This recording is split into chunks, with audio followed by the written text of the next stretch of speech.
FM OK. Today on the stream, we have a special episode with the author Haroon Moghul. He's also a commentator about Muslims and Islam affairs, and he has been a guest on the stream way back to the days when we used to have an orange sofa in the studio. His latest book is called 2 Billion Caliphs, and that is why we want him to be in the studio with us today, part of our conversation. Haroon, welcome back. So good to see you. You describe yourself sometimes as making Muslimness your trade. When did that start? How did that start? It started when I grew up. I grew up in a small town in Massachusetts, then in Connecticut, and I was pretty much the only brown kid, certainly the only Muslim kid, and everyone wanted an explanation about anything and everything we did that was a little bit different, and that just became kind of second nature. I think for a lot of American Muslims and folks who are minorities, that's just something we do all the time. And then, unfortunately, after September 11th, that became something we had to do and felt compelled to do. And really, it's been the passion of my life and the focus of so much of my work for pretty much the last 20-something years. The way I often see Haroon is because you talk about issues around Muslims and Islam, and you're accessible and you break things down. I feel a little bit like when a doctor goes for a party and people say, oh, I've got a bad back. And so you go somewhere and people start asking you about Islam. And Haroon, what do you think about this? What do you think about that? Are you comfortable having that role? Well, my favorite part about that analogy is that I grew up in a South Asian community in the United States where pretty much everybody other than me was a doctor. So nobody quite knew what to do with me. And the upside to that is that nobody ever looks at you during a fundraiser. They kind of just look the other way because they figure, oh, that's a writer, probably aren't going to be donating to anything here. But it is something I think that we should be comfortable with. I know there is a narrative out there that it's incumbent, it's an obligation on people to go find information. But I think when you're a minority, it's really a privilege and an honor and a responsibility to try to tell the stories that people might not have access to and change the narrative and change the story. I'm so glad you said that, because we have a YouTube audience right now. They're online. The comment section is available for our audience to talk to you directly. They've got thoughts, questions for you. Comment section's right here. Haroon, I will bring some of their thoughts to you. You have a journey, and I feel in 2 Billion Caliphs that I take that journey with you from where you were as a kid to where you are now. Incredible maturity. When you were a youngster, you practiced Islam and you did what you were told. And now, in this book, you're understanding what it was that you were told and putting it in a contemporary setting. Tell me about that journey, why you wanted to share it. I heard a lecture a few weeks back by a professor, an educator, who said that in this day and age, we have this obsession with cramming information into the kids' heads, that we want them to know all these facts and all these dates and all these timelines, when we ourselves don't even know where the world's going to be in 10 years or 15 years, and we don't even know if any of that information is going to be relevant. And what we should be doing is we should be giving them resilience, confidence, a feeling like they can figure things out for themselves. And I think what I really feel blessed by in my upbringing is that my parents really tried to make me feel like I could handle the obligations of being a Muslim in America on my own. And it took me a long time, and there were a lot of failures and mistakes along the way.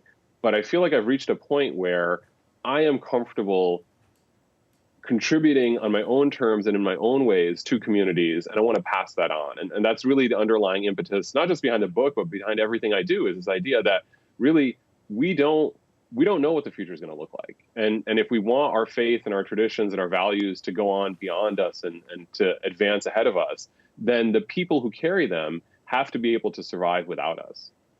Mustafa Akyol has read your book. It came out in April, so he's one of the earliest readers. And he has a question for you. I'm going to play that question, and as soon as you see the video finish, please answer it immediately. Here's Mustafa.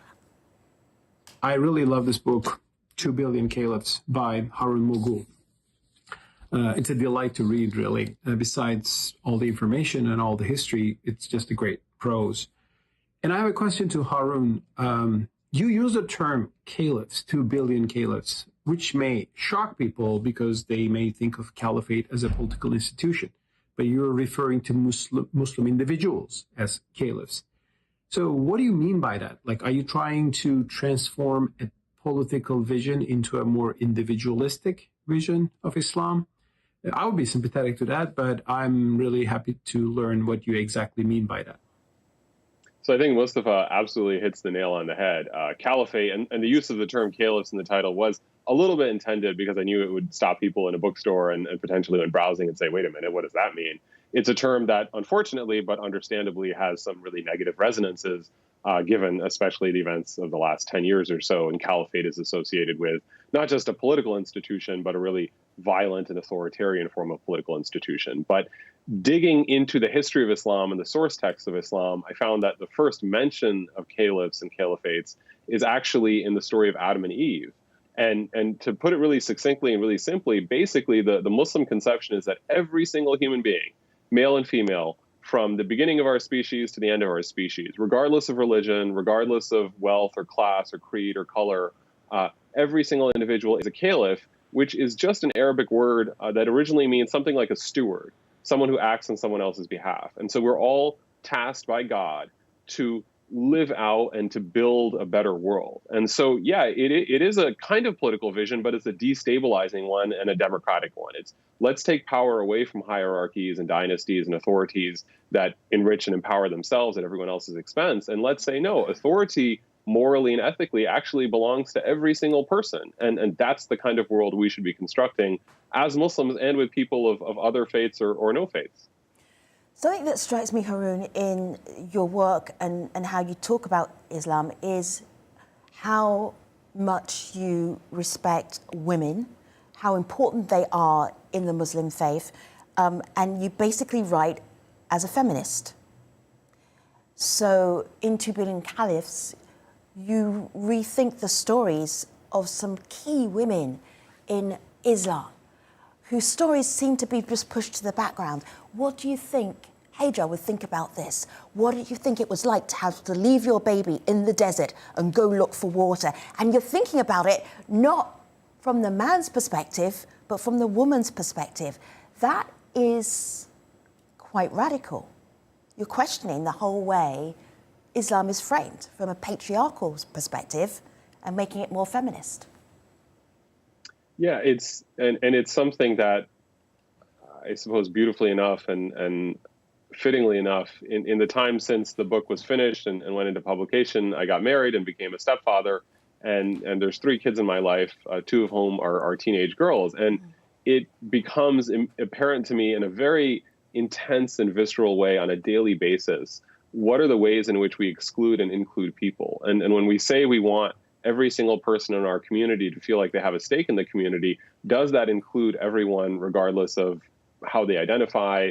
Again, gender, obviously, as you pointed out, is immensely significant in terms of how Muslim communities organize themselves and include and exclude people. But not only that, race, class, ethnicity, worldview, Sunni, Shia, all those sort of things. And so one of my hopes of this book is, yes, let's look at these stories from those perspectives, but let's encourage everyone to try to look at stories and see themselves in the different actors and narratives in those stories so that we find more meaning and more applicability and more relevance in those stories, not just in terms of what happened 1,400 years ago, which of course is very important, but in terms of what's happening right now. How do these stories speak to us and what do they mean for us in our future? Haroon, would you mind telling us one of those stories, just briefly, because I did a very inelegant summary, but I was drawn into thinking about, this is classic Islam, also where the faiths cross, actually, Judaism, Islam, and Christianity, so there are lots of the characters that I already knew, but you rethink the story from a female perspective. Give us an example. So the story that you alluded to, I think, is a perfect one. Hagar, who's the wife of Abraham, and Abraham, of course, is the sort of founding figure of Judaism, Christianity, and Islam, and he's pretty well known among those faith traditions, but Hagar not so much. And one of the most famous stories and formative stories in the Islamic tradition is that Hagar is abandoned by Abraham with their infant son, Ishmael, or Ismail in Arabic, peace be upon them all, and she's left in the valley that later becomes Mecca with basically no food, no shelter, no resources of any kind, and essentially because God believes that she is up to the task of handling this moment. And I found 2 things particularly poignant and beautiful about that story. The first is that really that chapter, the founding story of Islam, begins with Abraham leaving and Hagar having responsibility for Ishmael and for what happens next. And not only making sure that they're rescued, but making sure that a civilization grows up around them that incubates them and protects them and honors their values. And so she goes from a person who's, very much on the margins to a person who's basically deciding the fate of a civilization. And the final part of the story that I found particularly beautiful is that actually Hagar is buried outside the Kaaba, which is the black cubical shrine that Muslims pray towards, which is at the center of the great mosque in Mecca, which probably many of people have seen when, for example, you see video clips of the Hajj pilgrimage, so on and so forth. She's actually buried there. And I thought that story was so beautiful because when I was growing up, we were often told or saw around us that women were not allowed in cemeteries or at funerals for various patriarchal reasons, so on and so forth. And they were entirely excluded from probably, one of the most meaningful moments in any person's life, one of the most painful, but meaningful moments in any person's life. And yet here in Mecca, at the heart of Islam, at the very feet of every single pilgrim who comes, and we're talking about millions and millions of people, is buried Hagar and Ishmael. And that, I think, is such a powerful vision of the story of Islam, going from two people alone in the desert to millions and millions and millions of people inspired by their journey and motivated by their faith and trying to retrace their footsteps time and time again. We got in touch with Umar Lee and he has a question for you. This is what he sent to us a few hours ago. Haroon Moghul's book, I really enjoyed it. It's part of the growing body of literature from Muslims in America discussing the Muslim experience, particularly the second generation coming of age tale. It was touching, it was authentic, it was honest, and I recommend this book. Particularly how he was authentic in his struggles with religion and family, which is something people need to open up about. So the question I have is for Haroon is, did you write this with the intent of opening up the dialogue for Muslims in the West to discuss family issues and struggles with faith? Well, first I'll say it's really nice hearing from Umar, and one of the things I love most about his writing, among many things, is that he's honest and fearless, and he just says exactly what needs to be said, and maybe it makes people uncomfortable, but we're much better off for the fact that we have people like him in our communities who are willing to challenge us on our received stereotypes. And I think he's exactly right. I feel like in my own life, I made a lot of mistakes and I struggled with a lot of received wisdom about faith and about my own role as a man, as a Muslim, as a community leader, as a religious authority in some ways, and never really was able to figure that out because there weren't really enough resources and spaces where people talked about stuff like that. So my hope is, let's have some difficult conversations. And if you believe something is true and beautiful and valuable, then people will come back to it. Maybe not in the way that I did it or that my parents did it, but they will come back to it. They will find inspiration in it because ultimately these are the stories that nurture us and inspire us and connect us. And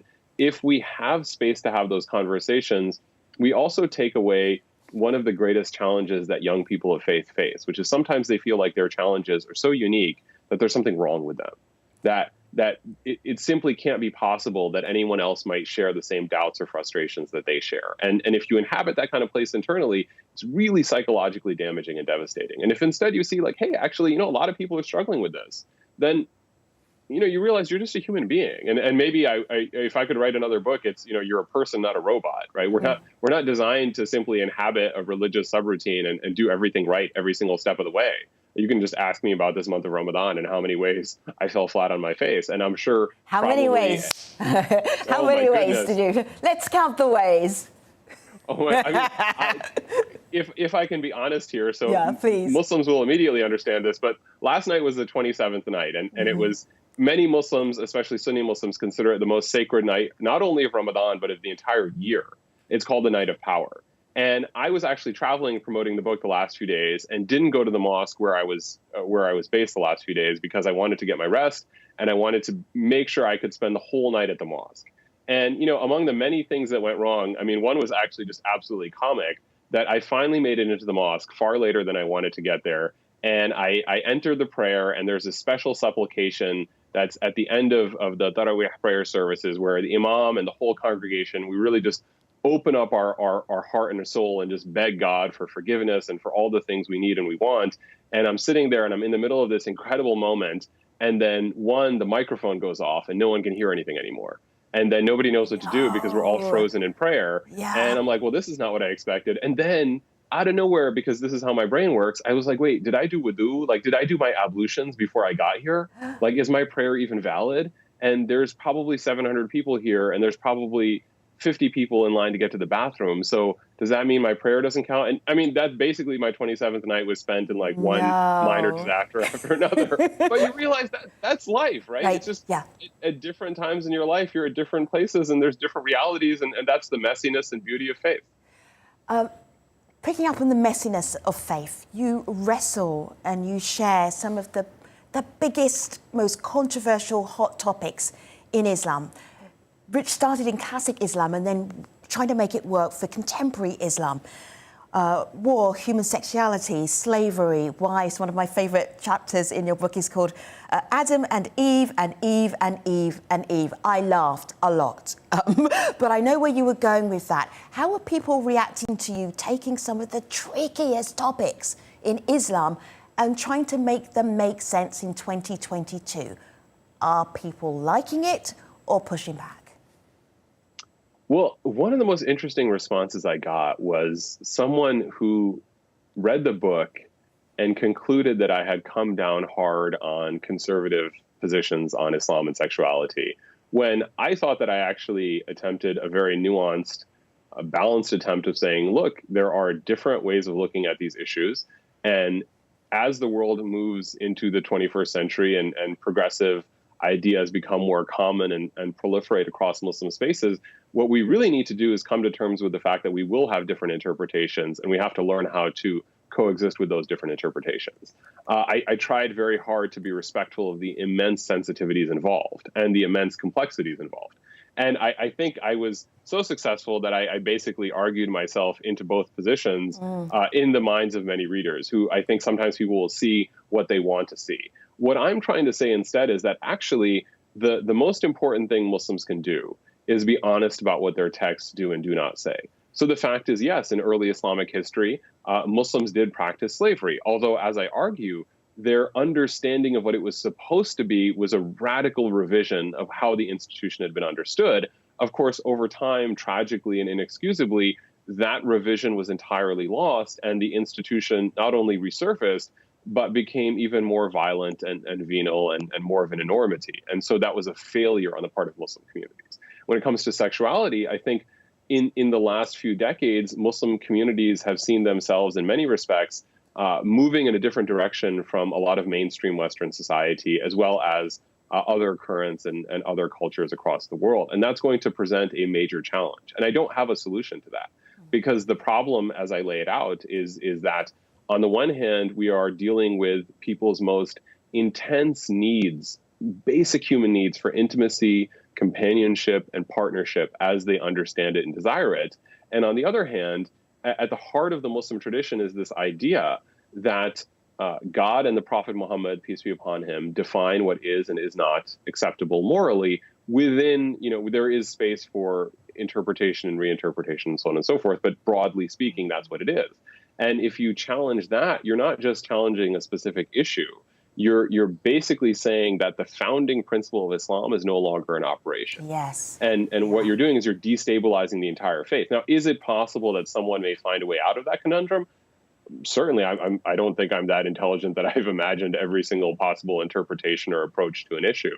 What I'm trying to do is lay out the stakes in the spirit, ultimately, of saying, if we understand how intense the emotions and commitments involved are, we can, at the very least, respond to each other with sensitivity, with respect, with dignity. And this is another reason why in the book, over and over again, I say that we need political secularism, not cultural secularism, but political secularism. We cannot impose interpretations of faith on people who don't share those interpretations. We can create room for different interpretations. We can acknowledge that we won't always agree, but we certainly should never allow ourselves to be in a position where we are circumscribing people's life choices because they don't accord with how we understand faith. Haroon, have a look at my laptop. See what's on it. Camera's coming to me any moment now. Okie dokie. All right, I feel like this is appropriate for the tone of your book because you go deep, you go serious, you're into classic Islam, you're doing analysis, you're understanding the text of the Quran, and then up pops popular culture. Explain what is going on here. Well, the first thing when you brought up Anakin Skywalker, the future Darth Vader, I was just jealous of his hair. That's and his eyeliner. Not coming back. and his eyeliner. My eyeliner is pretty good, but his hair has definitely got my hair beat. But what I really wanted to do was, I've been fascinated by this fact that we've in American culture and probably around the world, we've found heroes and superheroes and comic book characters in science fiction so compelling. And I think it's because actually at bottom, and this is a very universalist reading of religion, but I think it emerges from something consistent with Islam.